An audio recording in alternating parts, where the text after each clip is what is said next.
sumamba, magpasalamat sa ating Panginoon. Tayo na kumanta, sumayaw sa saliw ng tugtugan, kay inang pagmasdarang nagkakaisa at sama-sama magkakapatid.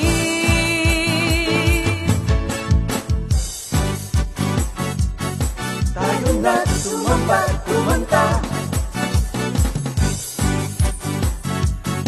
tayo na sumamba, sumayaw kay Jesus.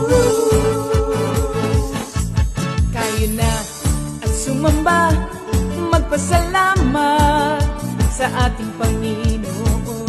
Tayo na kumanta, sumayaw sa saliw ng tugtugan, kay inang pagmasdarang nagkakaisa at sama-sama magkakapatid. Kay Jesus ang iyong problema. Magdasal, maghintay, magtiwala. Sa oras ng pangangailangan, si Jesus ang katugunan. Si Jesus ang ating Panginoon, kailanman di kanya iiwan. Si Jesus ang ating Panginoon, kasama sa lahat ng oras. Papuri at pasasalamat tanging sa'yo, alay.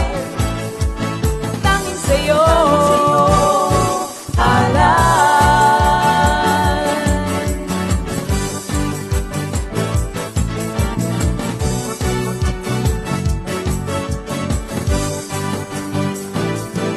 Si Jesus ang ating Panginoon, kailanman di kanya iiwan. Si Jesus ang ating Panginoon, kasama sa lahat ng oras. Si Jesus ang ating Panginoon, kailanman di kanya iiwan. Si Jesus ang ating Panginoon, kasama sa lahat ng oras.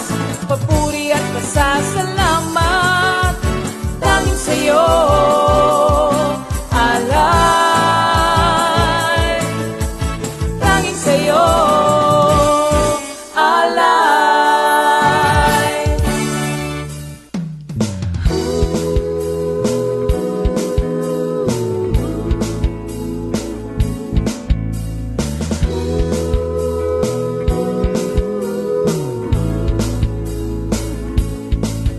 Pinagpalang buhay ang kaloob ng Diyos sa lahat ng tao. May takot sa Kanya. Pinagpalang buhay ang kaloob ng Diyos sa lahat ng tao. Nagtitiwala. Good evening. Once again, brothers and sisters, welcome to our midweek Bible study. Ay patuloy na magpuri at magpasalamat sa ating dakilang Diyos Ama sa langit na pagbibigay sa atin ng ganitong pagkakataon, aging makarinig ng kanyang magandang balita. Ng magandang balita, mabuting balita. So before anything else, tayo muna po ay manalangin for His guidance. Thank you, Lord. Thank you, Jesus. Dakilang Diyos Ama sa langit, pinupuri ka namin, nadakila ka namin, luluwalhati. Ikaw ang Diyos na pinagmumulan, aming buhay, kalakasan, Diyos ng liwanag at katotohanan. Gabing ito, Ama, muli po kayong mag-usap sa aming lahat. Tangin po namin, Pai, ng inyong banal na Espiritu ay sumaan. Pagkat inaamin namin na wala po kami magagawa kung wala kayo. Kulang ang aming kaalaman, ang kaisipan upang unawain, maintindihan ang bawat salitang aming. Kaya kailangan namin gabay, patnub. Lord, salamat sa mga kapatiran naming patuloy na subaybay sa gawaing ito. Ang hindi namin na saan man sila naroroon, Lord, guidance, your protection be upon them. Habang nagbibiyahe, Lord, ask for your covering. Luwalhating tahanan.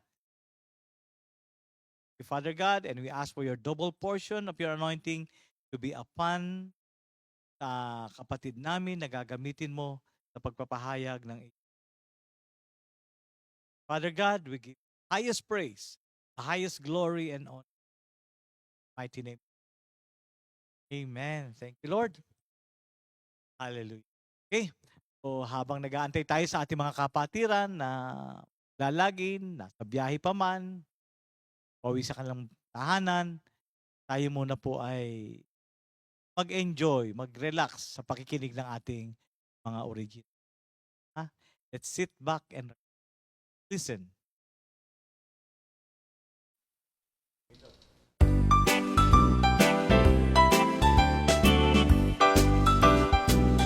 God is my portion indeed.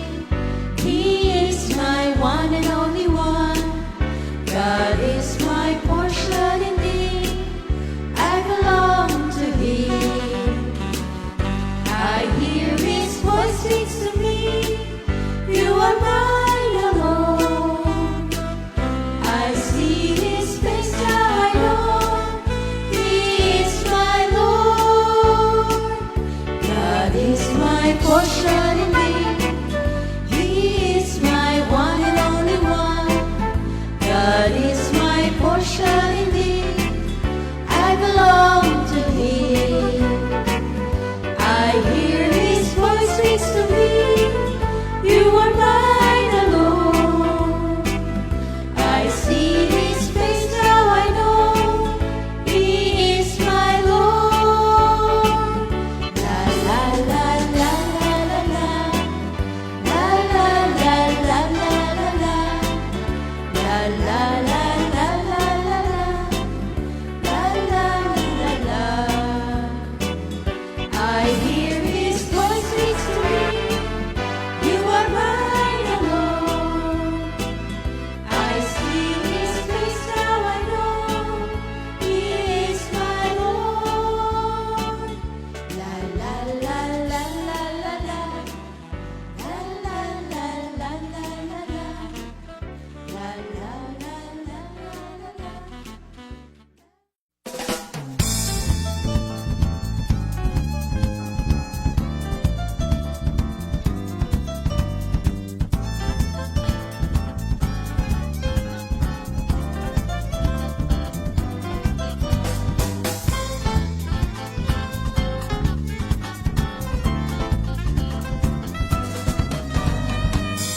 Di nagkukulang ang ating Panginoon.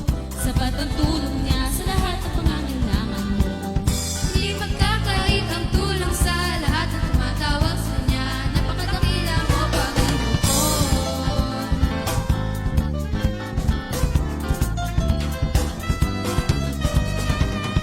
Kung ikaw ay mananatili sa Kanya, siya'y mananatili rin sa'yo.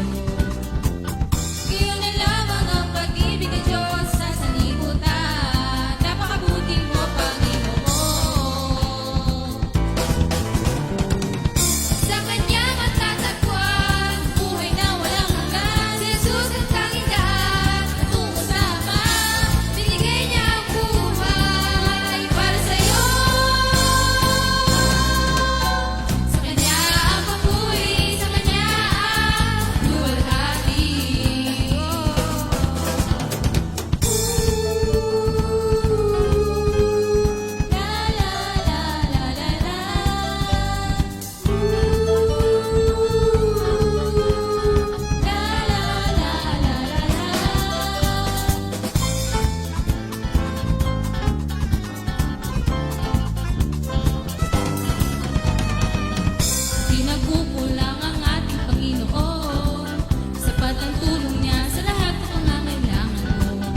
Thank you, Lord, sa mga magagandang awitin. Diretso na po tayo sa ating mga kapatid na they're having their special day today. Happy birthday, October 11, 2023. Nangunguna po sa ating listahan, si Sister Angel Pugay. Uy, happy birthday, sis. Ano, ha? And brother, RJ Malabanan. Happy birthday, bro. And Sister Sofia Garcia. Sister Lorena Marie Igno. And Brother Emmanuel Gilido. Uy, Brother Iman, happy birthday. Let's enjoy your day.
Yes, happy birthday and enjoy your day, brothers and sisters.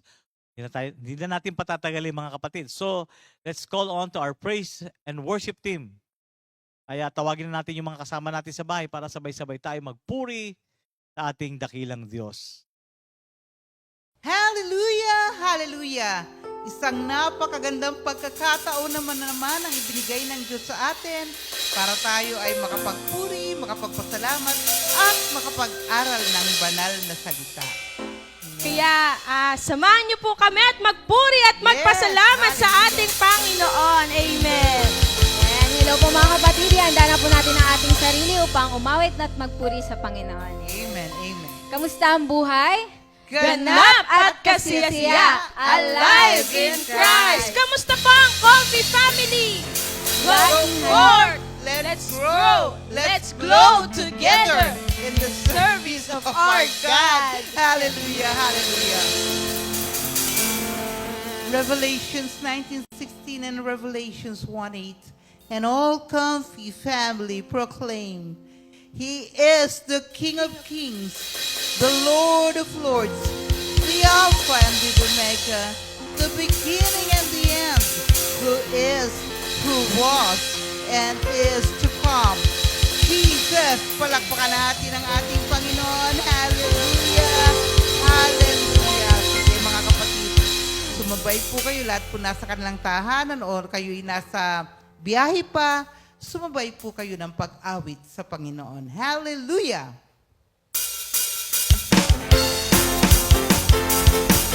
Mahal ko ang Panginoon! Hallelujah!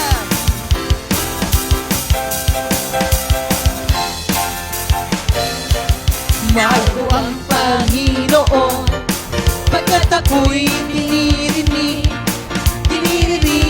niya ako sa dalangin ko't ibig. Ako'y kanyang dinirinig, tuwing ako'y tumatawa. Kung ako ay tumatawa, sinasagot niya. Minsan pa, mahal ko ang Panginoon. Mahal ko ang Panginoon, pagkat ako'y dinirinig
Sa Diyos mo hanapin ang kaligayahan at ang pangarap mo'y iyong magakamtan. Isang pa, umasa ka.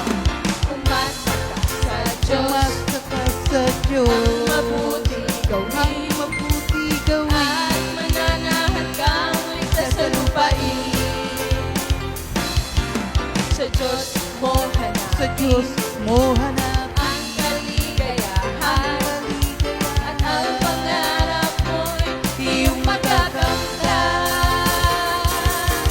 Si Yahweh ay tapat sa kanyang salita at maaasahan ang kanyang ginawa. Si Yahweh ang sa atin nagbibigay lakas. Sa daraanan mo siyang nag-iingat. Si Yahweh ay tapat sa kanyang salita at maaasahan ang kanyang ginawa. Si Yahweh ang sa atin nagbibigay lakas. Sa daraanan mo siyang nag-iingat. Sa daraanan mo siyang nag-iingat. Sa daraanan mo siyang nag-iingat.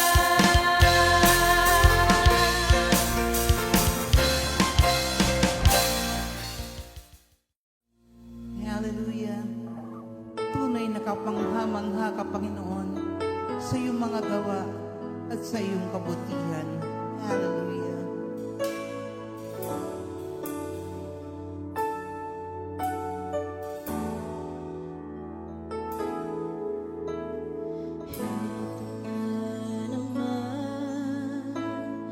Namamangha sa iyong kabutihan.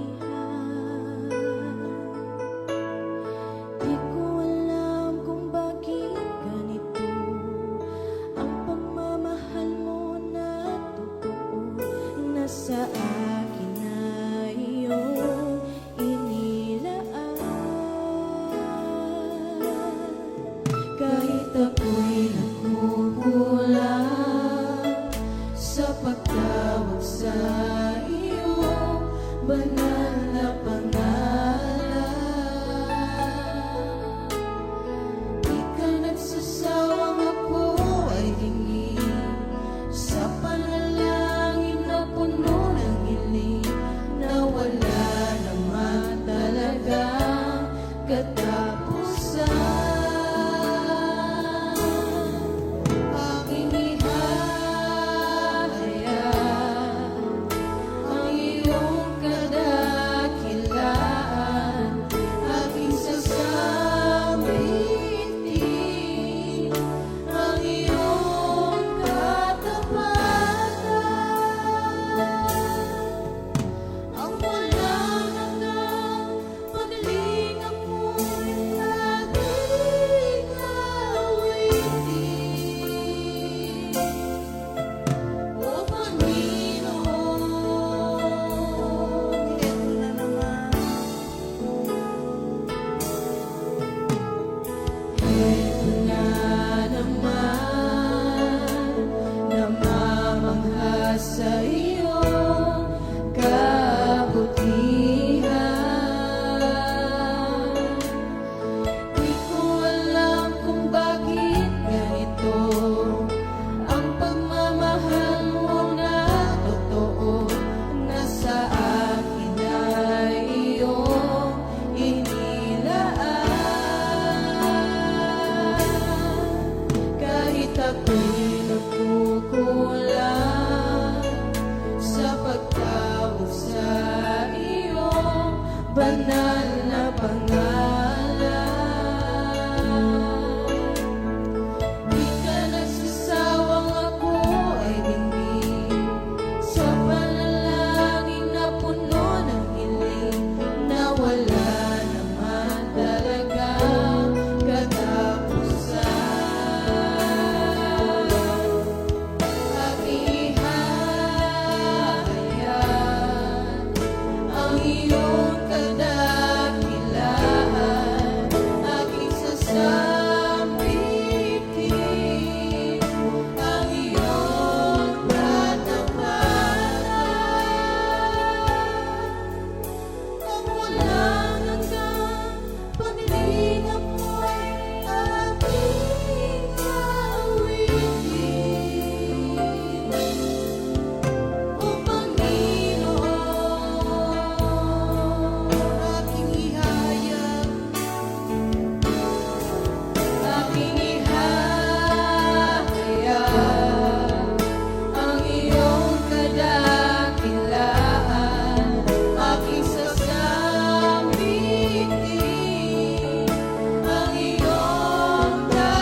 mamalas ko. Nilikha mo ang lahat sa langit at sa lupa. Buhay na tinataglay sa amin ay iyong bigay.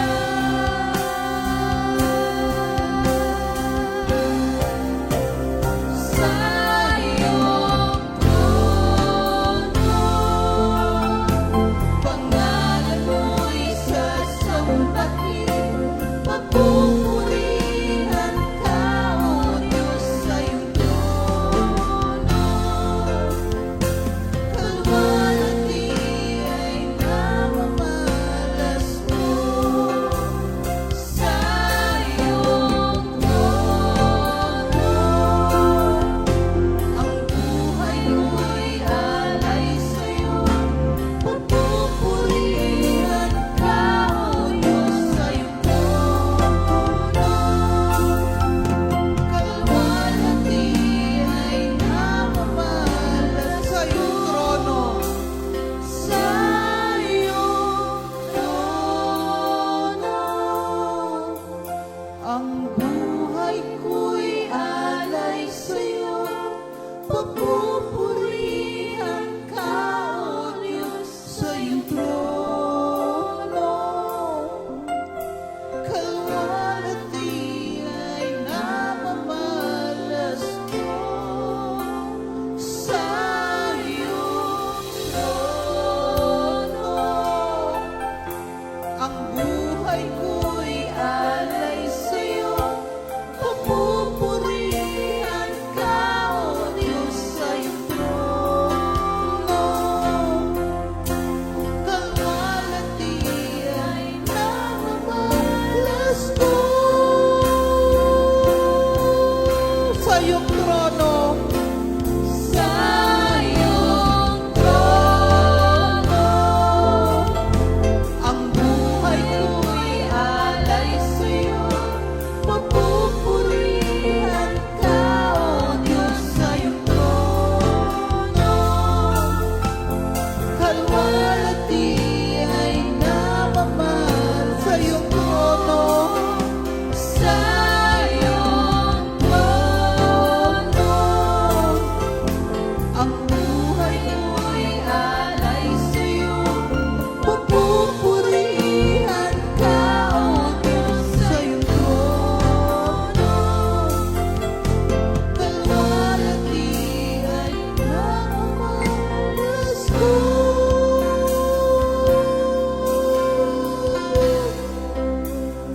Oh, Jesus,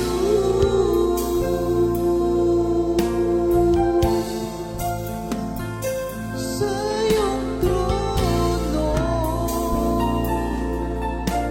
papupurihan ka, aking Diyos. Ikaw lamang ang aming Diyos. Ikaw lamang ang aming Diyos. Hallelujah. Sa iyong trono, papupurihan ka, aming Diyos. Hallelujah. Oh, hallelujah. Hallelujah. Oh, Jesus.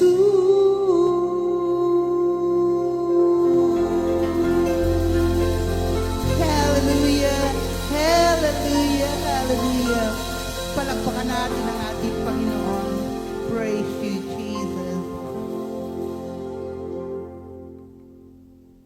Okay? Glory, hallelujah. Napakasarap magpuri sa ating dakilang. So, sa pagpapatuloy, thank you Lord sa praise and worship team. Glory to God, God bless you all. So, mapansin nyo, medyo dalawa lang yung awitin natin kanina. Sapagkat ngayong gabi, sa ating pag-aaral, medyo mahaba-haba itong ating pag-aaral to sa pagpapatuloy ng ating series sa prayer in every Old Testament book of the Bible. Iisa-isa natin yan po ang mga Hebrew alphabet ayon sa pagkasunod-sunod. chapter 119 ng Psalms. Tayo po ay nasa ano na po, verses 65 to 72. Ano ha? Ito yung letrang test. Kaya mga kapatid, handa na po natin ating mga sarili. Tawagin natin mga kasama sa bahay, yung ating ballpen, notebook, and of course, ang ating Biblia. Ano ha?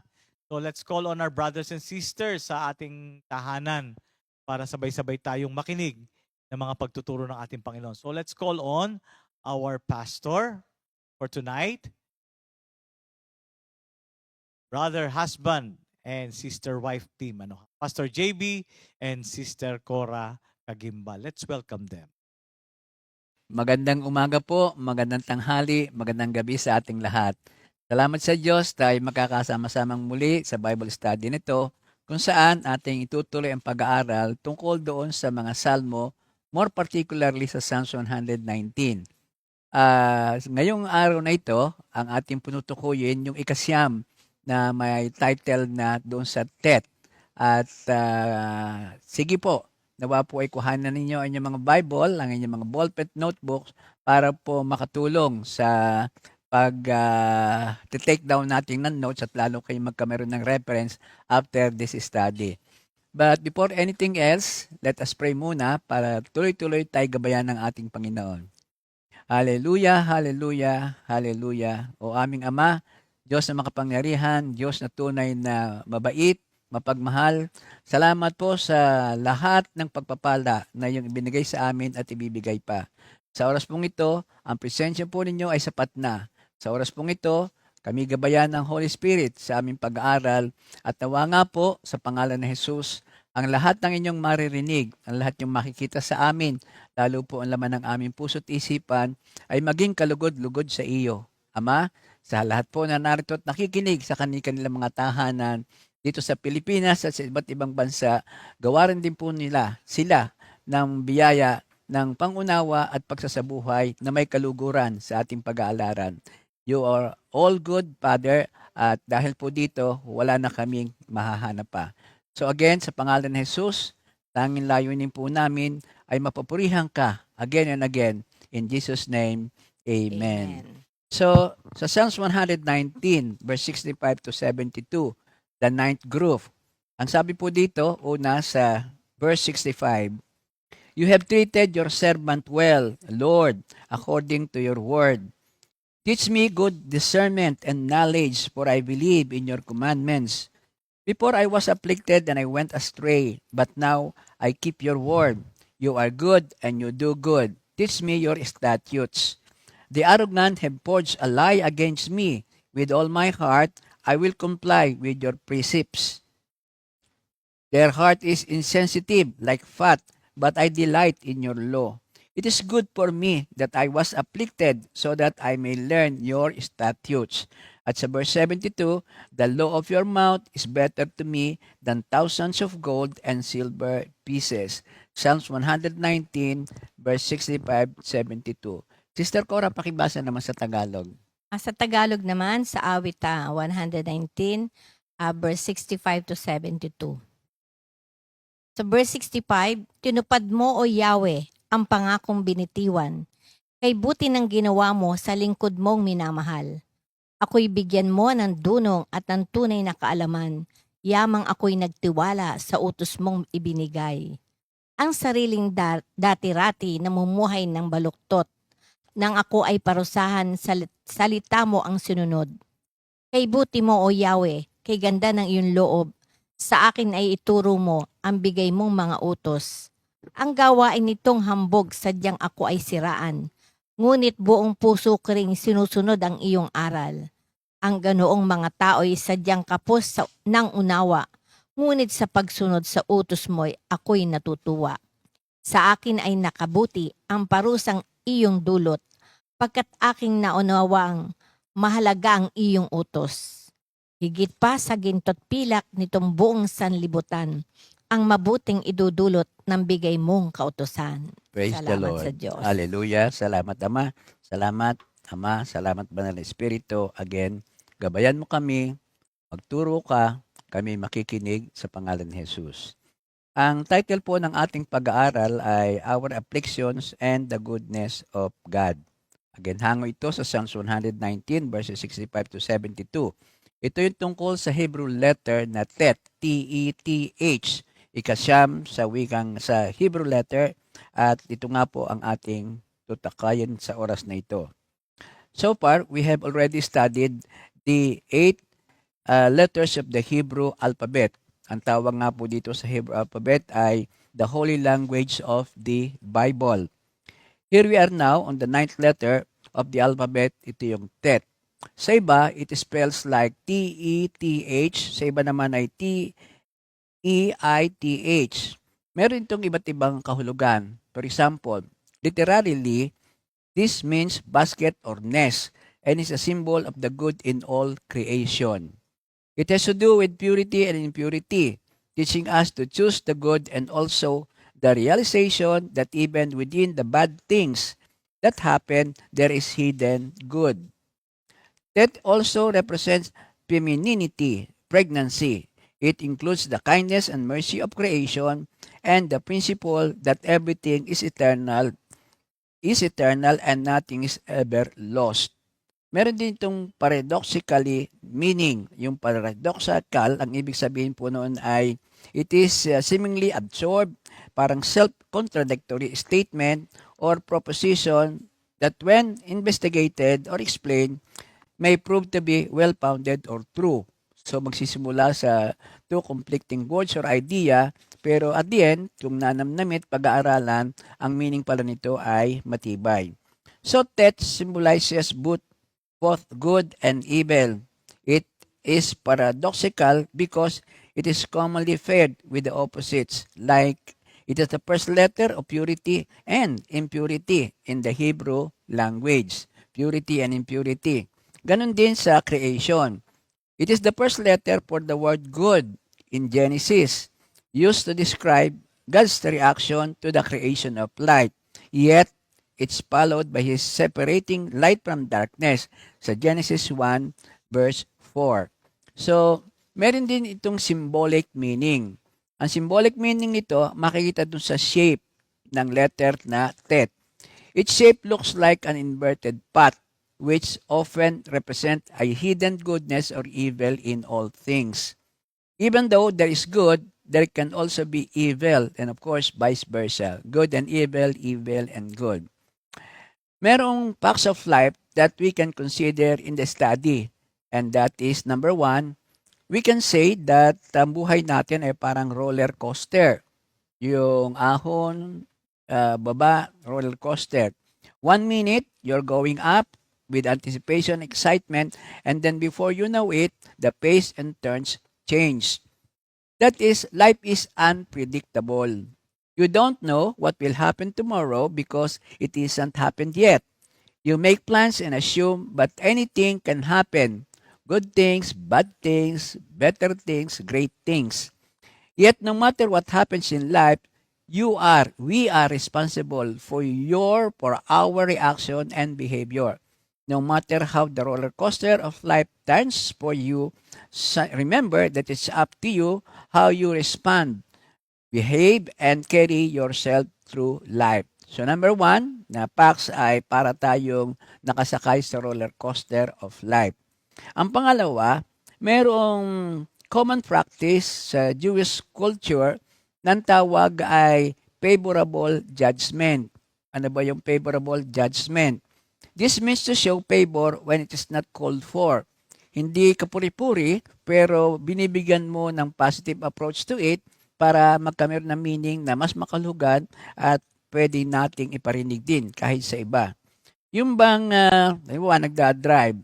Pagda-drive dito, papuntang Maynila, nasa highway ka, yung biglang may umagaw ng lane sa pagda-drive sa highway.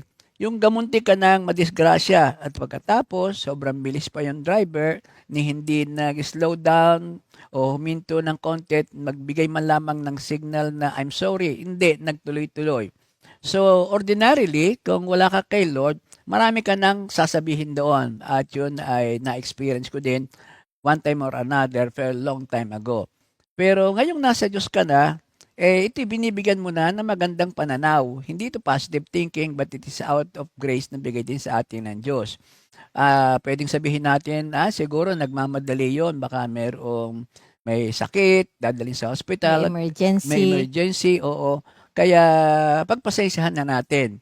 Naalala mo ba yung aking pabirong sinabi sa iyo one Sunday, nung tayo papunta sa fellowship, puntang Makati Fellowship, di may nangyari nga na ng agaw ng lane. Biglang nag-cut, at ako may sinabi sa iyo, natatand mo, sabi ko sa iyo, Nakalimutan ko na. okay. Ang sabi ko sa iyo, mukhang papunta rin sa fellowship yan. At mukhang yan ang opening prayer. Para ganyan sabi ko.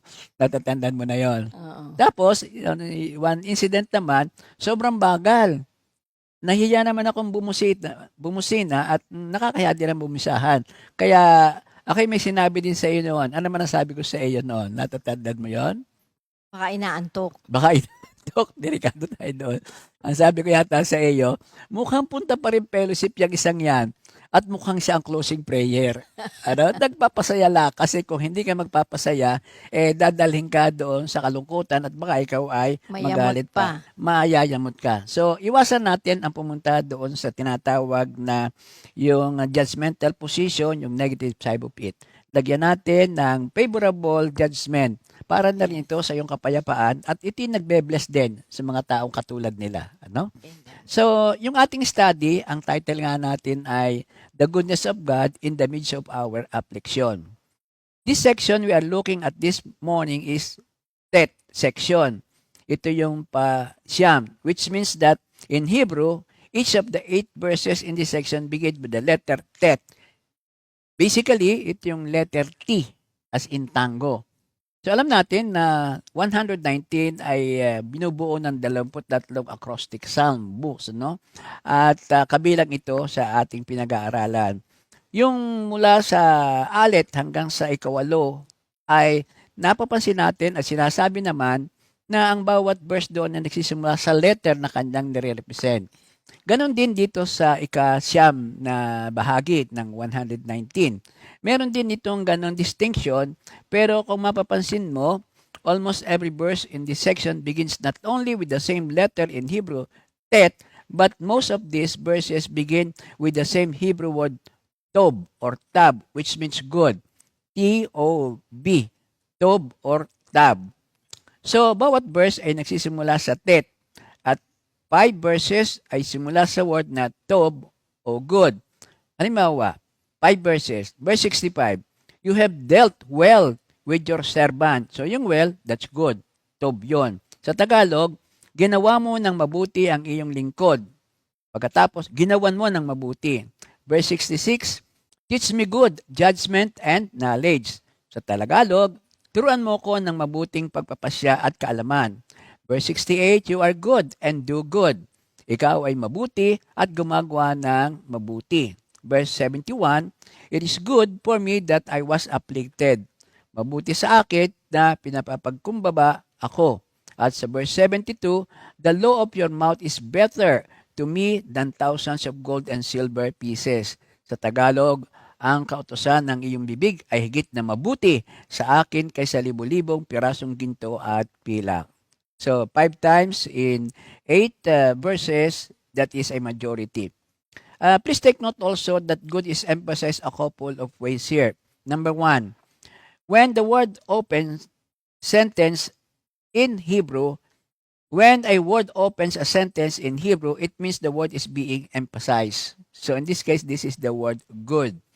So, it's significant that 5 out of 8 times in this section, the word good opens in the sentence, it is really emphasizing good.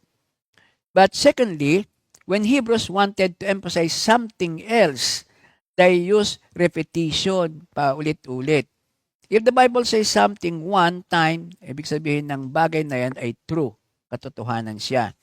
When Hebrews want to especially emphasize something, they will repeat it and say it twice. They say it twice. For example, yung Marta, no, nung mga kaibigan niya, Marta, si Maria, tsaka si Lazaro.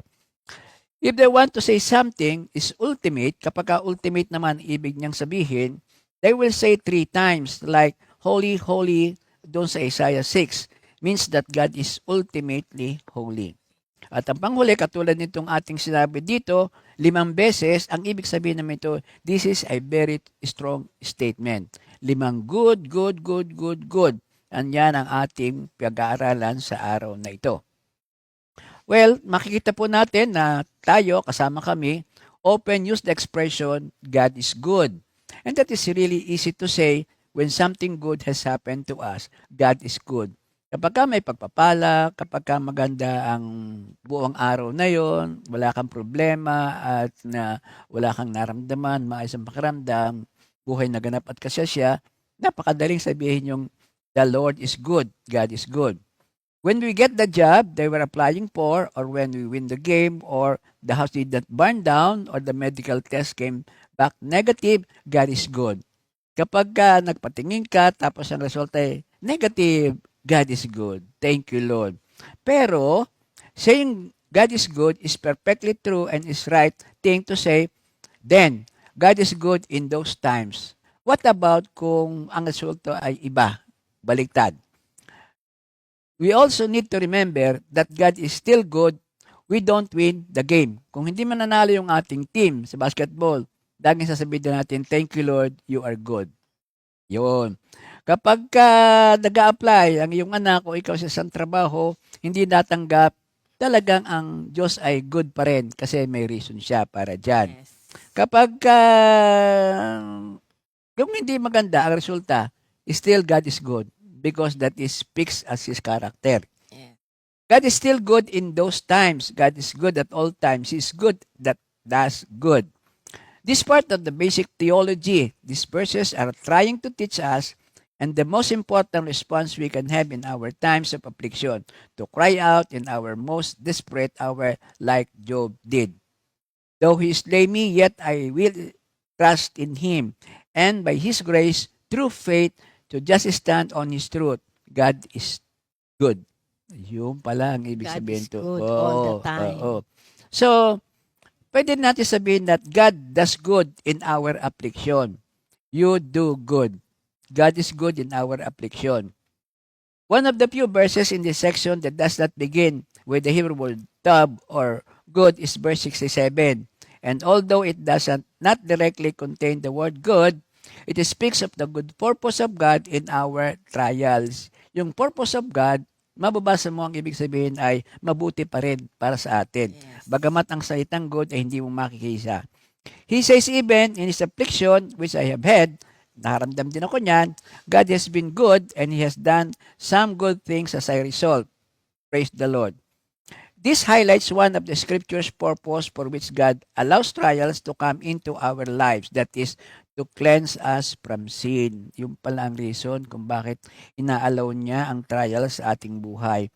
Naalala mo ba yung yung bang careful pala tayo dito sa pagsasabi natin na God is good kahit pa kumbaga kita natin na parang yung ating kausap ay hindi ito matatanggap. Yung bang there is not always a direct cause and effect relationship between one sin and difficulty.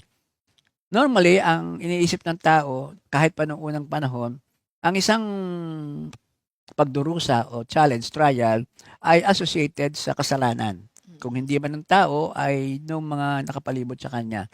Pero ang sabi dito sa ating pag-aaral, wala doon namang direct na cause and effect relationship. Kasi maaring hindi ikaw nagkasala, pero produkto ka nung namutol ng mga puno, kaya bumaha sa inyo. Yun ang nating nakikita. Also, doon sa pagkakasakit, maalala mo ba doon sa John 9, yung ang sabi doon ay, Jesus said, it was neither this man's sin nor his parents that caused him to be born blind. May isang bulag, sabi ng kanyang mga apostol, bakit ho nabulag ang taong yan? Yan ho ba'y dahil sa kasalanan ng mga magulang? Ang sabi niya, hindi sa kasalanan ng kanyang mga magulang. Their sin didn't cause the affliction. This is one of the major points of the book of Job. Job's friends had bought into that theology that God must have sinned and brought that all upon himself. Yun ang isang pighati ni Job. Bukod siya ay nawala ng lahat niyang pag-aari, kayamanan, anak. Meron pa siya mga kaibigan na lagi nang idinidiin na kaya ay kayo nagkaganyan ay dahil sa iyong kasalanan. Pero hindi yon. Alam natin ng kwento na mayroong pagsubok na pinayagan ng Diyos pero under still the protection of the Lord. No? Amen. Meron pa akong isang nakita. Sabi doon ay, itong ating pag-aaral na ito ay pwede nating hatiin sa 4 na bahagi. Yung bang saan ba mabuti ang ating Diyos, yung Tob.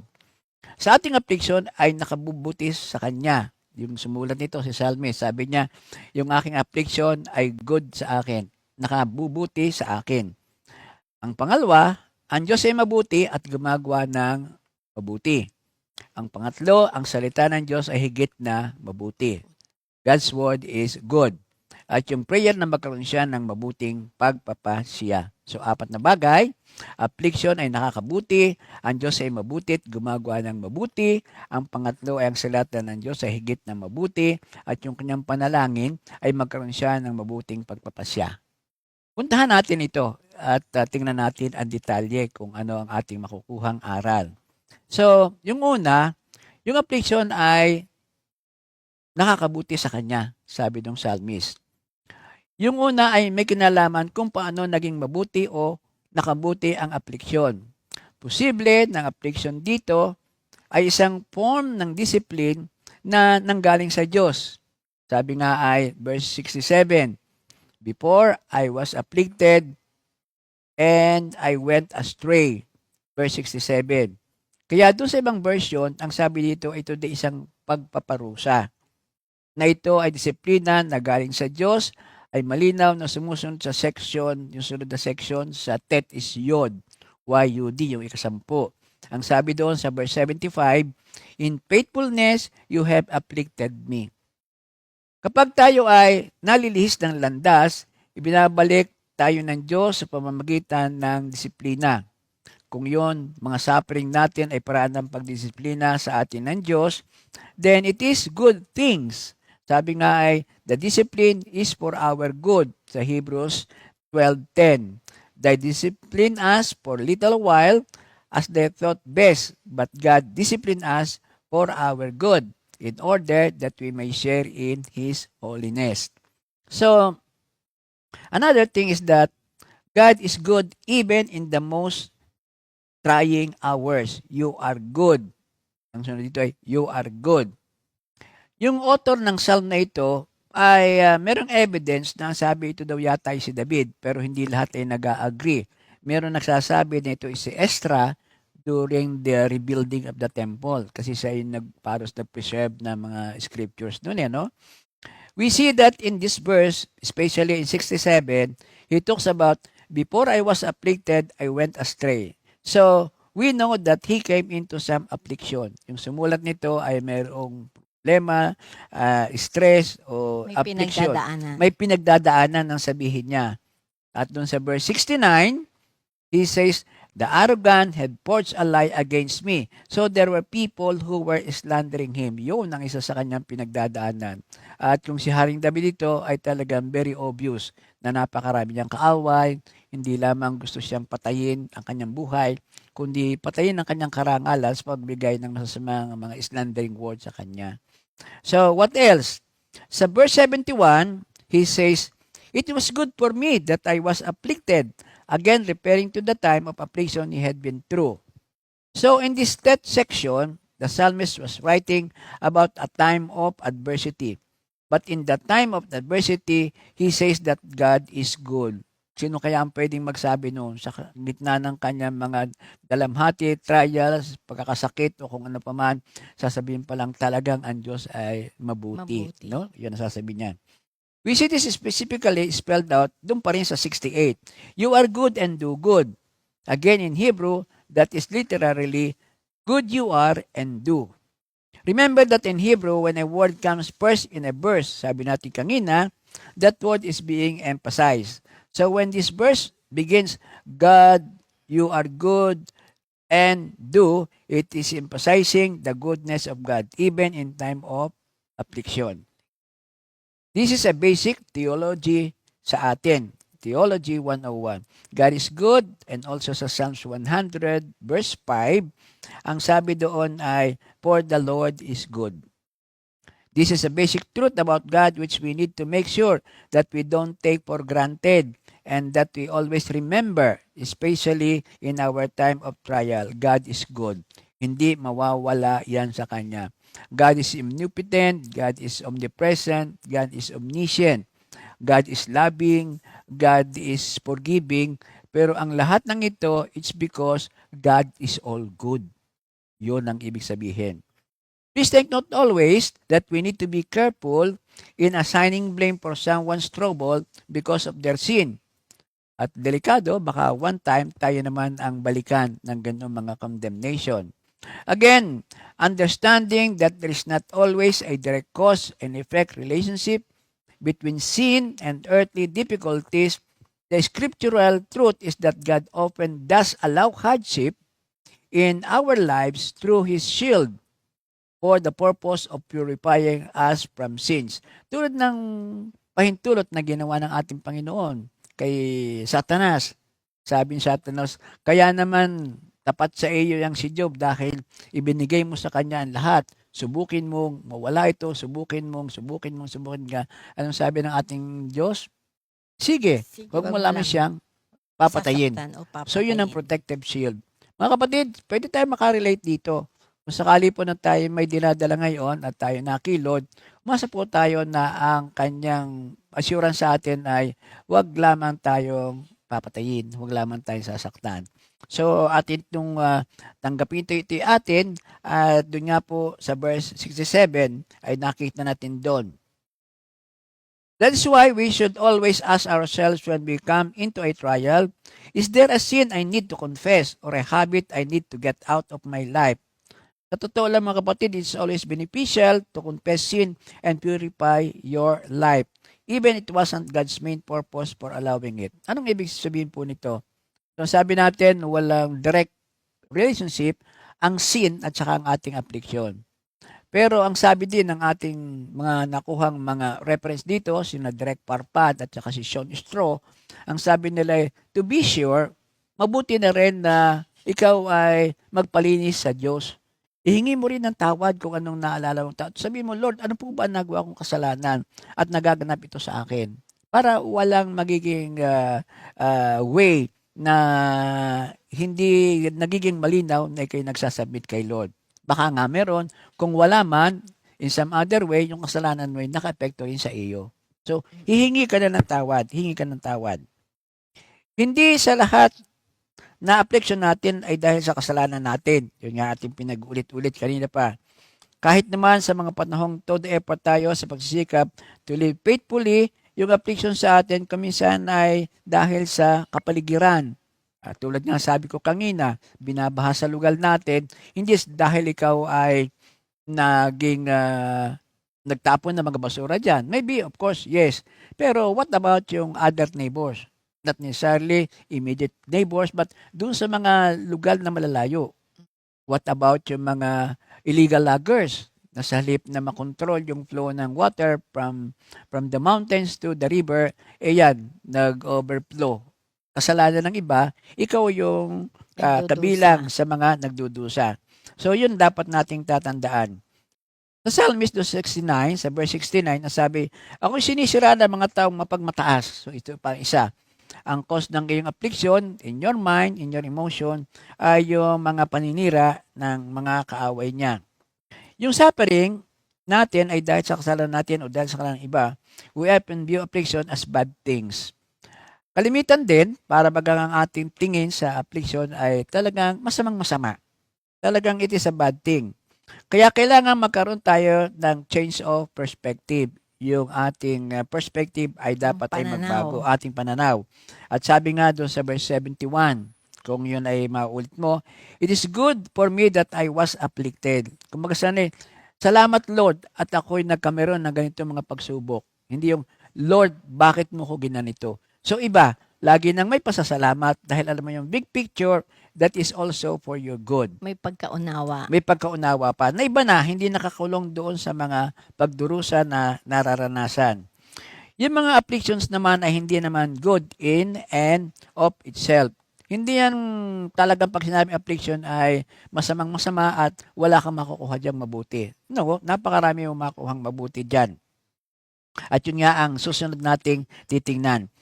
Hindi mabuti ang magkasala. Masakit ang gawa ng kasalanan ng iba. Those are bad things. Yung gumawa ng kasalanan, masakit yun, hindi yun tama. Bad yun. Pero yung ikay maging biktima ng affliction because of kasalanan, hindi yan talagang totally 100% na masama.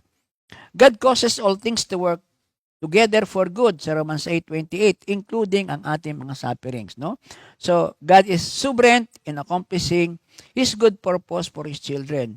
Anong purpose niya? It is good for me that I was afflicted, and for this purpose, I might learn your statutes. Yun ang 71.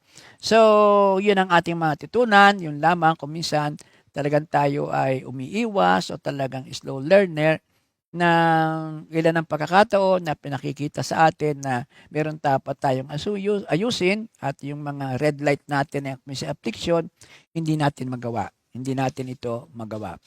So, mga kapatid, kung gusto mong matutunan ang salita ng Diyos, may kasabihan nga tayo. Experience is the best teacher. Amen. Ako'y naniniwala doon.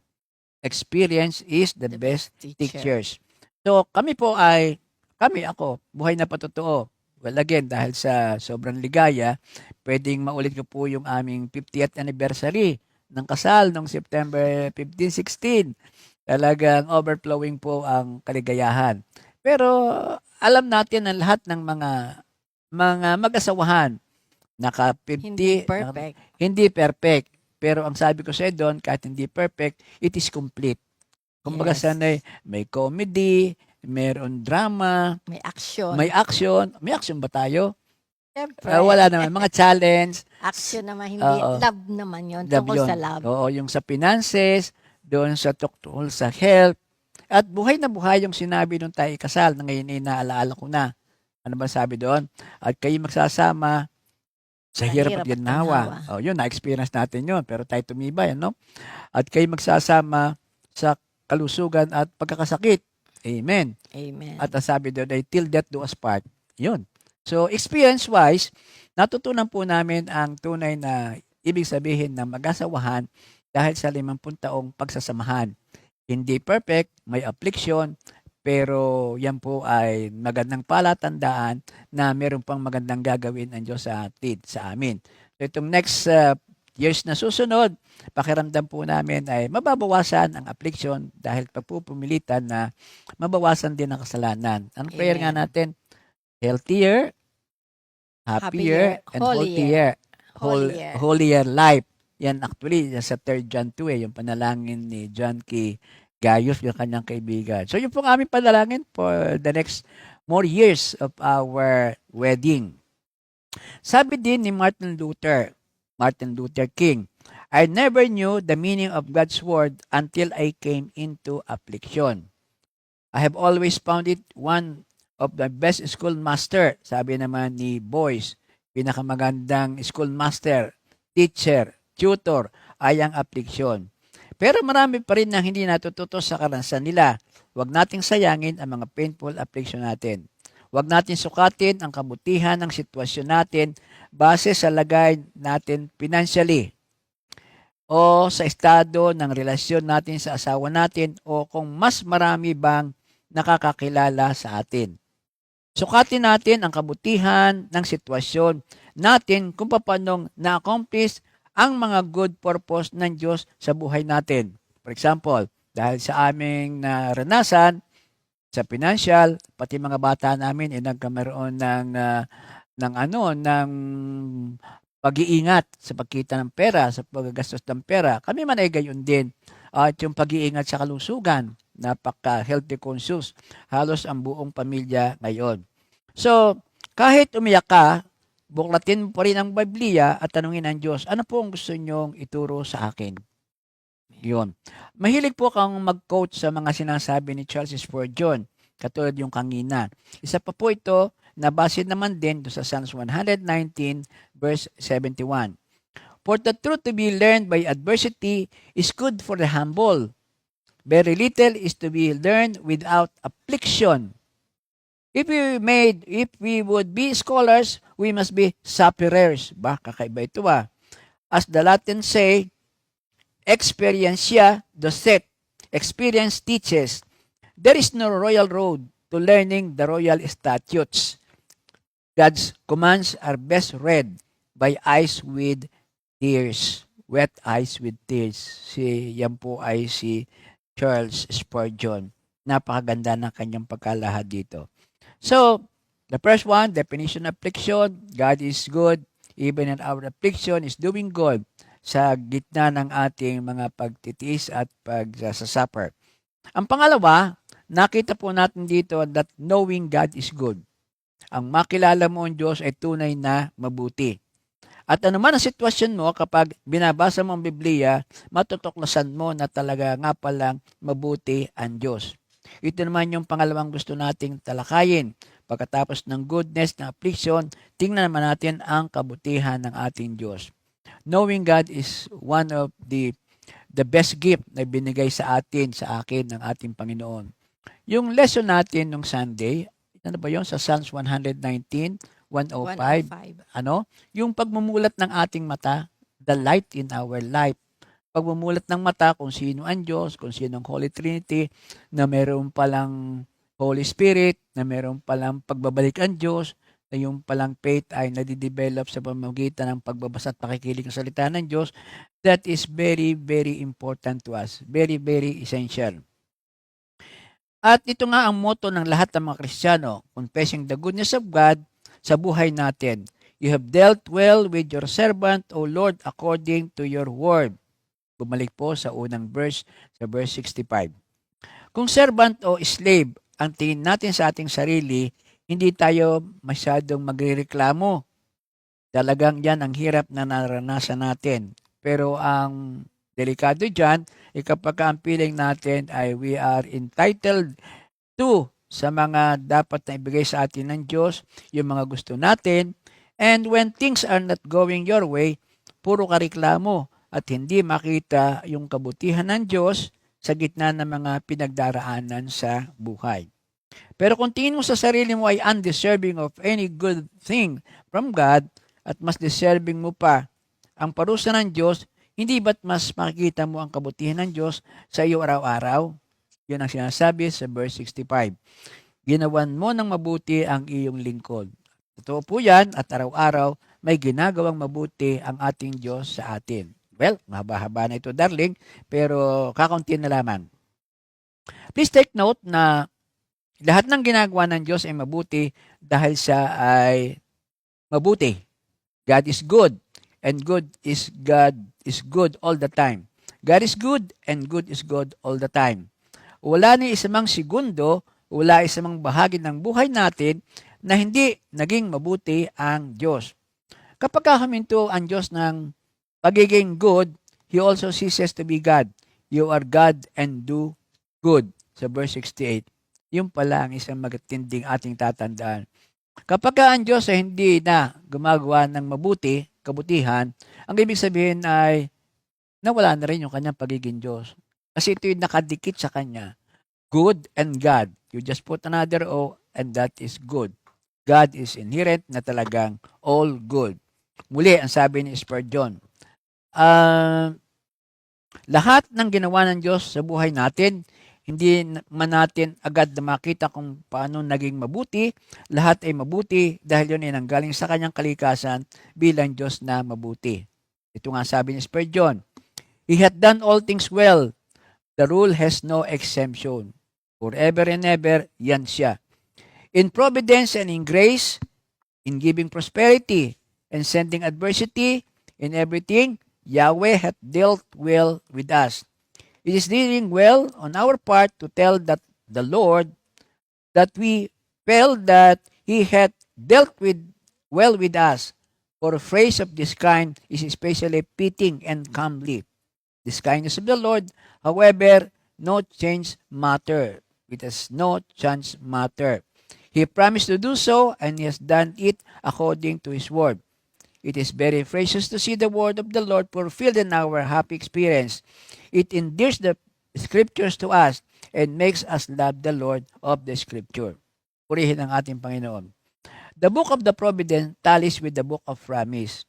When we read in the pages of this inspiration, we meet with again in the leaves of our life story. Ano ibig sabihin nun? Ang sabi doon ay, yung mga pangako ng Diyos sa atin, sa ating nababasa sa Biblia, yun actually ay tinutugon ng Diyos sa ating mga experience. So walang naiiwang pangako na hindi natutupad. Ang nagiging problema lang natin ang tao, yung ating expectation is very nakakadikahon yung ating gusto. How much, how long, how beautiful, pero ang sa Diyos, lagi nang meron siyang tugon na yun ang the best. Because ang Diyos ay always good at His best.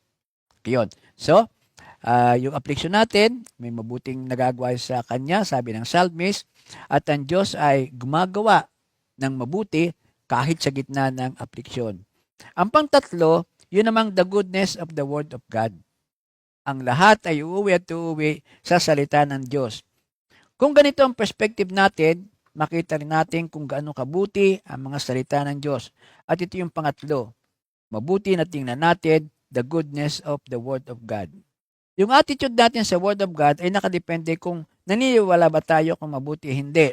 Yung psalmist, verse 67 ay nagpapahayag na siya nalihis ng landas. Bakit nga? Kasi hindi niya pinaniwalaan noon na mabuti ang salita ng Diyos at ang pinili niyang gawin ay kung ano ang nasa tingin niyang mabuti. Pero nakamali siya. Yung mga mayayabang at mga sinungaling na umaaway sa kanya, verse 69, mas pinili nilang gawin kung ano ang mga salungat sa salita ng Diyos. Sa puso rin nila, sabi sa verse 70, and feeling like pot. Sa ibang version, ang ibig sabihin nito ay hard and insensitive. Yun ang kanyang kapaligiran, mga kaaway niya, na siya mismo ay apektado din siya. Matigas ang puso natin, walang pakialam sa salita ng Diyos dahil hindi natin nakikita ito ay mabuti para sa atin. Huwag mong idadalihan na ikaw ay busy, kaya hindi ka nakapagbasa ng Bible. You are not that busy. You don't read the Bible dahil sa tingin mo ay hindi naman ito importante sa buhay mo. So, walang pwedeng dahilan na ikaw ay busy at hindi ka na makapagbasa. Iyan ay hindi ka makapagbasa kasi hindi ka interesado, hindi ka inspired, at hindi mo alam ang Bible. So, ngayon, paano ka ma-inspired? Yung psalmist, may ginawa siya.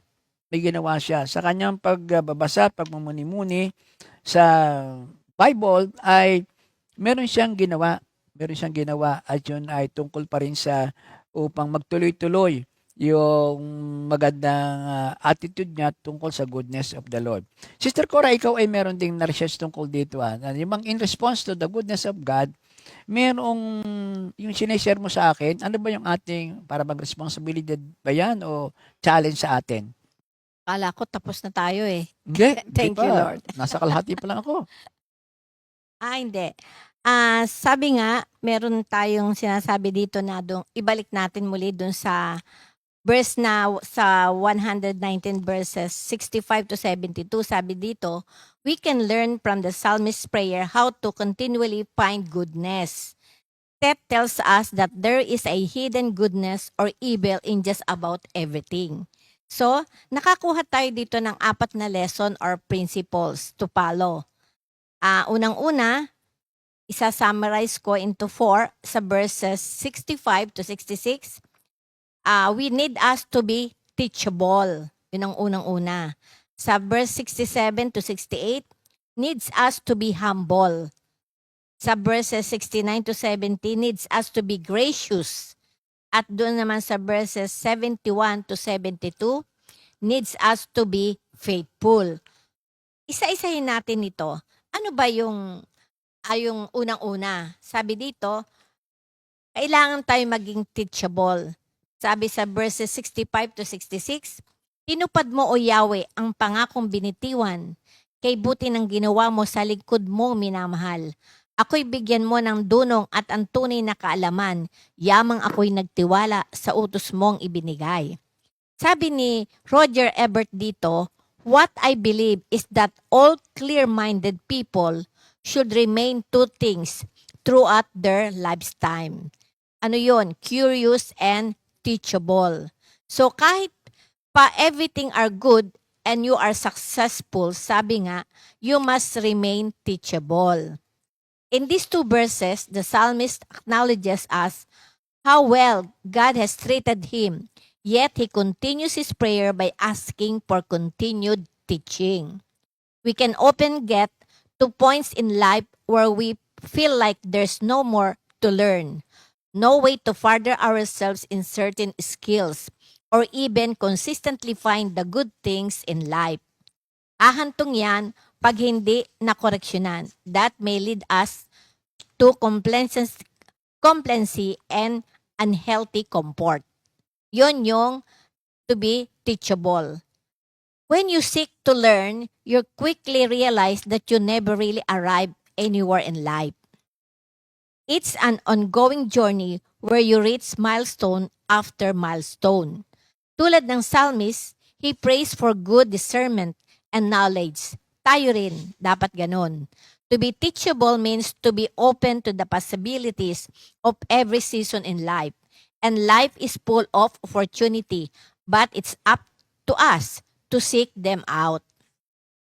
Ang sunod ay yung to be humble. Sa verses 67 to 68, mapagkumbaba, sabi nga dito, meek, maamo, or yung mababang loob, be modest. Sa verse 67, ang sariling dati-rati na mumuhay ng baluktot nang ako ay parusahan, salita mo ang sinunod. Kay buti mo o Yahweh, kay ganda ng iyong loob, sa akin ay ituro mo ang bigay mong mga utos. So, before I was afflicted, I went astray.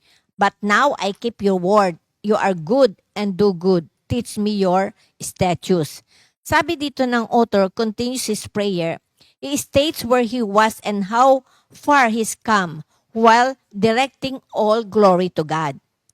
Being in a state of humility help us to remain teachable no matter what.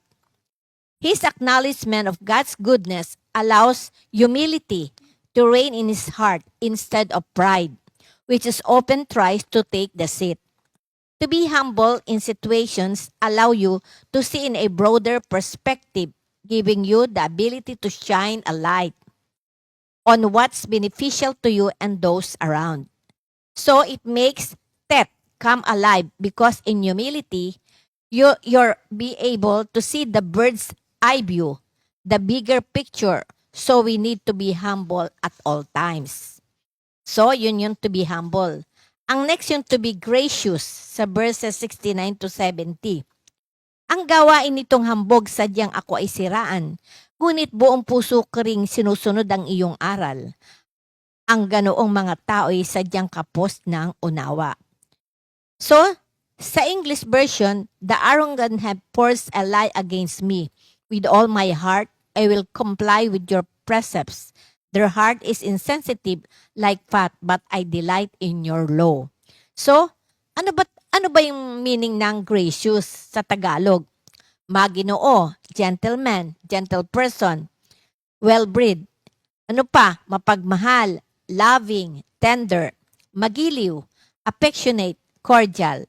So when things are bad and situation or people seem to go against you, stick what you know and do your best while being gracious. The psalmist points out how he is wrong, yet he directs his thought back to what he knows best, God's law. This is being gracious towards yourself and others. You save your energy by giving it towards what you know is best. So, be gracious always. Ang last ay yung be faithful sa verses 71 to 72. Sa akin ay nakabuti ang parusang iyong dulot, pagkat aking naunawa ang mahalaga ang iyong utos. Higit pa sa gintot pilak nitong buong sanlibutan, ang mabuting idudulot ng bigay mong kautusan. In English, it is good for me that I was afflicted, so that I may learn your statutes. The law of your mouth is better to me than thousands of gold and silver pieces. So, sa huling dalawang verses na ito, the author acknowledges that when trials and storms happen in life, is for our benefit to learn how to behave and respond. It's on us to find the good and shine the light on where it's dark. Doing this reveals our faithfulness to God. And by being faithful, you'll be gracious, humble, and teachable. So these principles are so intertwined and connected, magkakasama at magkakaugnay. And it allows the Holy Spirit to work through us, in us, and with us. So, yun yung apat. So, kailangan teachable, kailangan humble, kailangan gracious, at yung huli ay kailangan faithful. Thank you, Lord. Ano? Amen. Ang galing. So, mga kapatid, nakita po natin yung kahalagahan ng Biblia, tapos yung pong good sa Bible, Word of God, and God is good. Para po naman, bago tayo magtapos, siguro ipaanyaya na balikan po natin uli yung ating dedication sa Bible reading natin. At ang sabi nga ay, lagyan natin ng ibang pananaw para bang dapat ito ibabigyan natin na God is good, He is good, kaya nga iniwanan niya ang kanyang kalooban, His will, sa pamamagitan ng Bible. Ang Bible, according pa rin ng lesson natin ng isang Sunday, sa Psalms 119 verse 105, ang Bible ay mananatiling lamp. Hindi yan magkakameron ng light kung hindi mo yan bubuksan at babasahin. So, ang sabi doon ay, sa halip na ikaw ay parang nanalamin lamang, o di kaya ikaw ay nag-come and see, ang sabi pa rin sa pag-aaral ay, Taste and see. let us taste and see. So, nabasa mo labang, ay maganda. Pero sabi dito, taste, swallow it, and be part of your life para makita mo ang kahulugan. So, ang invitation is, let us take another look of the Bible, but let us read it more meditatively. Ang meditation natin ay maiba. We'll always ask the guidance of the Holy Spirit kasi ito may inspired niya. Kaya magmula sa Kanya ang conversation, ask for the help para tayo turuan, makapokus tayo kung maaari nga kumanta muna katulad ng ating ginagawa sa formal na mga fellowship at saka mga Bible study. Yes. So that's number 1, yung ating meditation, napakaganda na bigyan natin ng mataas na antas. Ang pangalawa, yun na sabi natin, that meditation will always be enhanced by our prayer. Prayer to say that I am nothing. Kung wala ka, wala akong magagawa, hindi ko ito maunawaan. Kasi ang wisdom talagang galing lamang sa Holy Spirit. Another thing ay yung ating determination, unwavering, resolute determination to follow kung anong sinasabi ng ating Panginoon sa banal na wika. Because all words in the Bible is good because yan ay nanggaling sa Diyos na mabuti. Ang Word of God, lagi na lamang may pangako at ito ang gagawin mo at sasabihin naman ng Diyos, ito ang katunayan na totoo yan. So it's May always rewards. may reward. Kalimitan, lagi nang unlocking yung ating participation. So ang ibig sabihin natin ngayon ay, let's have that determination, lalo ang pag-iwas sa kasalanan. Yan ang makapaghihiwalay sa atin upang maunawaan, may sa buhay, at maipamuhay, makita ng iba ang ating pagiging iba. Lahat ng nakipag-ugnay kay Kristo, yung kalooban niya ang nasusunod. Tapos, ang sabi pa dito ay, let us treasure the word of God joyfully. Yun ang sa verse 72-69. Masigit pa sa ginto at pilak. At sabi nga dito ay, kasi yung ginto at pilak, again, nakakuha ulit ng quotation mula kay Charles Spurgeon tungkol sa verse 72. Ang sabi po dito, wealth is good in some respect, but obedience is better in all respect.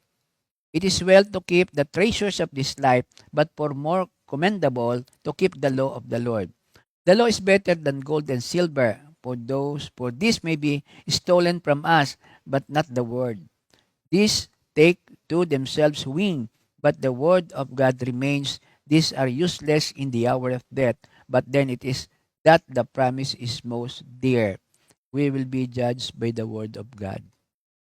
Instructed Christian recognize the value of the Lord's word and warmly express it not only in their testimony to their parliament but in their devotion to God. The Lord causes us thus to prize the law of His word. So, napakainam, mga kapatid, napakainam na yung ating napag-aralan ay magbigay sa atin ng hindi lamang pangunawa kundi talagang paghanga in awe kung gaano kabait ang ating Panginoon, ang ating Diyos. God is good all the time because He is all good God. No? So bilang pagwawakas temporarily ng ating pag-aaral, let us pray once again or let us read once again. Mami sa Tagalog, napakaganda niyan. Yung Psalms na 119, 65 to 72. At this will be our closing prayer. Just the same. Let the Lord speaks in this communication. Ano nga sabi, sister, sa ating prayer?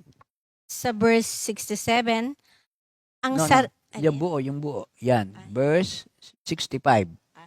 65 to 72.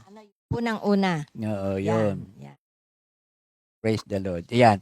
Kasi yan ay salita ng Diyos, yan ang napakagandang closing prayer. Kung saan tayo nagbukas, doon tayo dapat magsarado. Amen. Sa verse 65, tinupad mo o Yahweh ang pangakong binitiwan, kay buti ng ginawa mo sa lingkod mong minamahal. Ako'y bigyan mo ng dunong at ng tunay na kaalaman, yamang ako'y nagtiwala sa utos mong ibinigay. Ang sarili dati-rati namumuhay ng baluktot, nang ako ay parusahan, salita mo ang sinunod. Kay buti mo, O Yahweh, kay ganda ng iyong loob, sa akin ay turo mo ang bigay mong mga utos. Ang gawain nitong hambog, sadyang ako ay siraan, ngunit buong puso ko ring sinunod ang iyong aral. Ang ganoong mga tao'y sadyang kapos ng unawa, ngunit sa pagsunod sa utos mo, ako'y natutuwa. Sa akin ay nakabuti ang parusang iyong dulot, pagkat aking naunawang mahalaga ang iyong utos. Higit pa sa ginto't pilak nitong buong sanlibutan, ang mabuting idudulot ng bigay mong kautusan. Salamat sa Praise Diyos. the Lord. So again, yung pong ika-siyam na bahagi ng Psalms 119 na may title na Tet o ang kahalagahan ng salita ng Diyos ay ating natunghayan. Again, ang ating pong Panginoon ay yung tulad ng ginawa ng psalmist na ito, kanyang sinabi sa Panginoon ang kanyang naramdaman. Para yung lesson ulit natin noong last Sunday, we cry out to the Lord, yung kanyang nakitang mga pagdurusa. Yung ano ba yun? CCTV, ano? Yung nakita niya ang pagdurusa, ikinry out niya kay Lord. Pagkatapos, inisa-isan niya ito. But of course, bumalik yung kanyang diwa, different perspective, pero same page, same trust sa ating Panginoon, yun ang T. And then, siya nangako yung kanyang vow to praise, vow to praise. So, Lord, sa mailiksig sandali, ay salamat po ng marami sa muling paggamit mo po sa amin upang maihayag ang iyong salita, yung banal na adhika, yung mga imbitasyon po sa amin na katulad ng psalmist na sumulat nitong ikasyam na grupo sa Psalms 109 ay naganap po sa amin, nagaganap at maaring maganap pa rin. Huwag po namin sanang kalilimutan ng lahat ay mananatili sa iyong katangian na kita talagang mabuti at hindi mo kami pinababayaan. Maraming salamat po. Salamat sa paggabay mo sa aming puso at isipan. Nawa nga po yung naging kalugod-lugod sa iyo ang bawat salitang iyong narinig sa amin. At amin pong inihingi na rin ng patawad kung meron pong nagbigay kami ng pahalaga sa aming sarili. Ang lahat po dapat ay sa iyo lamang. Salamat ng marami at sa lahat po ng aming nakasama sa Bible study na ito. Pagpalain mo din po sila ng lahat nilang pangangailangan, lalo po yung pagtuon nila ng mas mataimtim, mas may meditation, prayerfully, at pagpapahalaga sa salita ng Diyos. Tumatin lahat ng kapayapaan, ngayon at magpakailanman, sa pangalan ni Jesus. Amen. Amen. Thank you, Lord, and God bless you. Yun. Oras.